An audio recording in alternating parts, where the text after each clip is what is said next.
Sarah Crome, and this is for the Sports and Exercise Module 4 for Learners MSc. Today we're going to do the shoulder assessment, and I've got Tom who's going to be my model. Are you happy to be my model? Yes. For the shoulder assessment, obviously I need them to take off their t-shirt, and you have to take off your t-shirt. Please. And the first thing we're going to do is have a look at observation of the shoulder. So we're going to ask him to stand up, and just stand there for me. I'm going to have a look at any, obviously, atrophy or hypertrophy of the shoulders. I'm going to look at the alignment, making sure that they're nice and in line.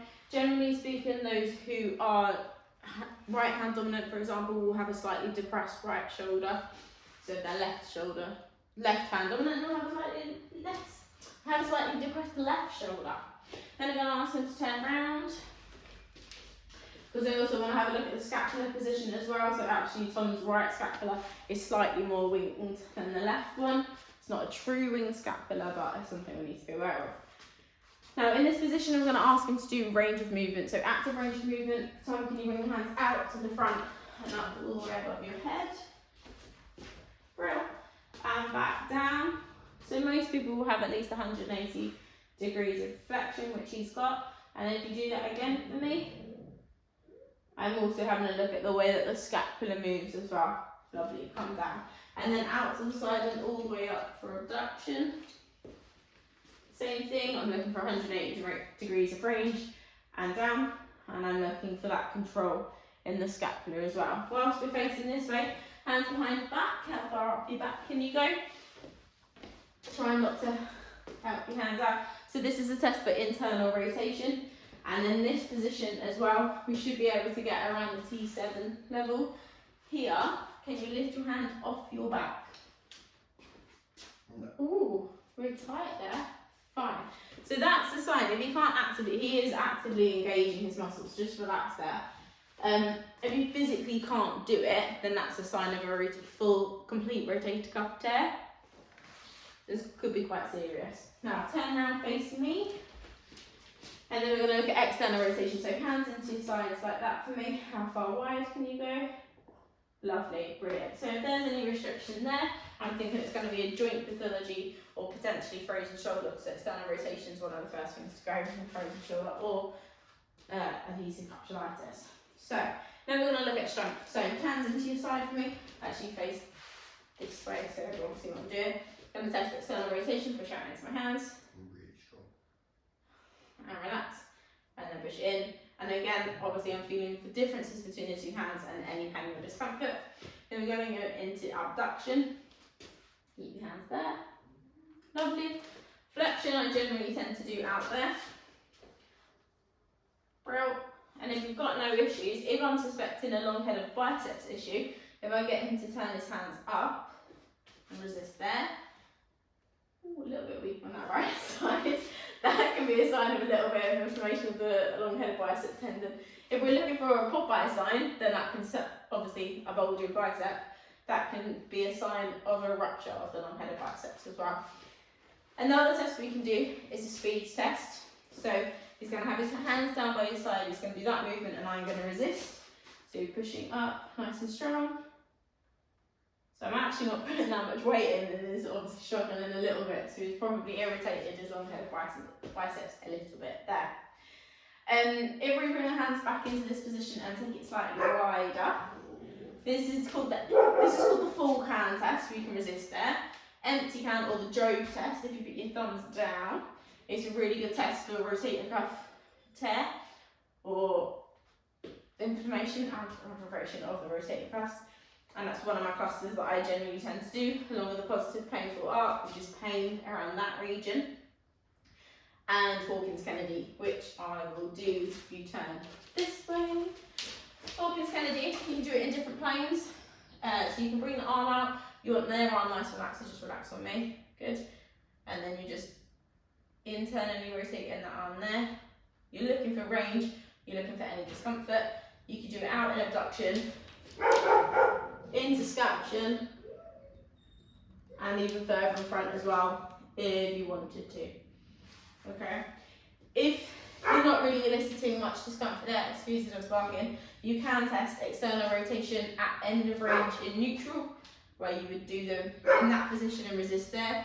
or if you really want to stress the cuff out, bring the hand up into abduction, and then external rotation, and then resist. Can you bring it back? Can you? Don't push down, push back, and then push them back there, because that's going to test external rotation or internal rotation there as well. Okay? So they're the main tests for the rotator cuff. If you're suspecting a full rupture, you can do the drop arm test, where you take the arm away. Just relax for me, let me move you. I take the arm away, and then I let go. Oh, keep your arm up. And then they try and keep their arm up. If their arm drops, so let me drop your arm, and it drops, then that can be a sign of a supraspinatus or rotator cuff tear.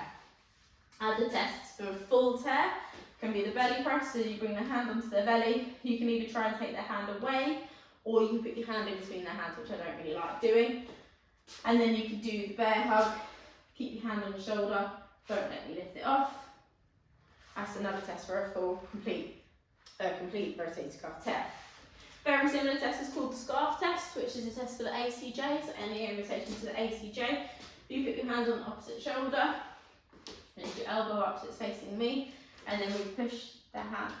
Don't resist me, let me move you. So you're closing down the ACJ joint on that right side. If that's irritable, then that can be a sign of irritation on the ACJ. Another test for that is pain at end of range at flexion, or abduction, or just tender to palpate over the ACJ as well. Okay? If we're suspecting an unstable shoulder, what we can test is apprehension. So Tom, if you have I'm going to move this bed back a little bit, but if you have a lie down on your back for me. So if you're suspecting a dislocated shoulder or a subluxing shoulder, you bring their arm out to the side. So apprehension, I always support their knee on my hand there, and I let their arm drop back. We've got good range. Whereas if he did have a shoulder dislocation, he probably wouldn't let me go back any further. Then there's an apprehension relocation, whereas say he's there and he's like, oh no, don't push me back any further. If I push down on the humerus, I should be able to get a bit more range because I'm preventing the feeling of the humerus coming out of the glenohumeral joint.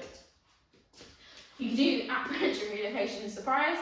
I've never done that personally because I feel like you would lose a lot of trust in your patient. Whereas when you take them into that apprehension slot, you do the relocation, you take them further, and then you take away that supportive hand, and then obviously they're gonna not like you for removing that support.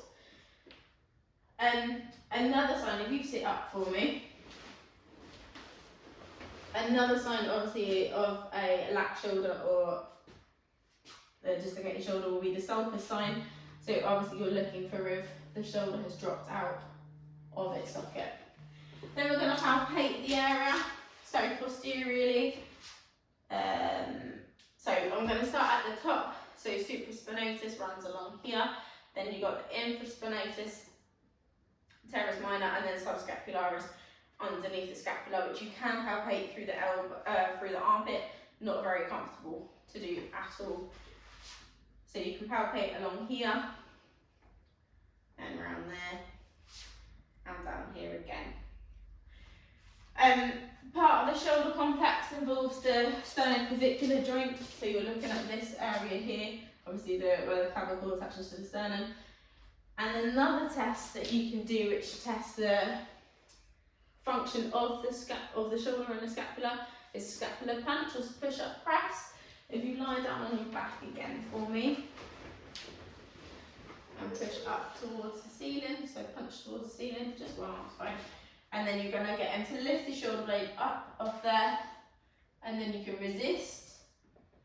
If he's struggling, then that can be a sign of weakness of the serratus anterior, that punching muscle. Obviously, when it comes to shoulder, you want to make sure you've cleared neck, because a lot of neck issues will come across as shoulder issues and vice versa. You can do upper limb tension tests, cervical range of movement and everything like that to rule out the neck and confirm that it is the shoulder. Thanks.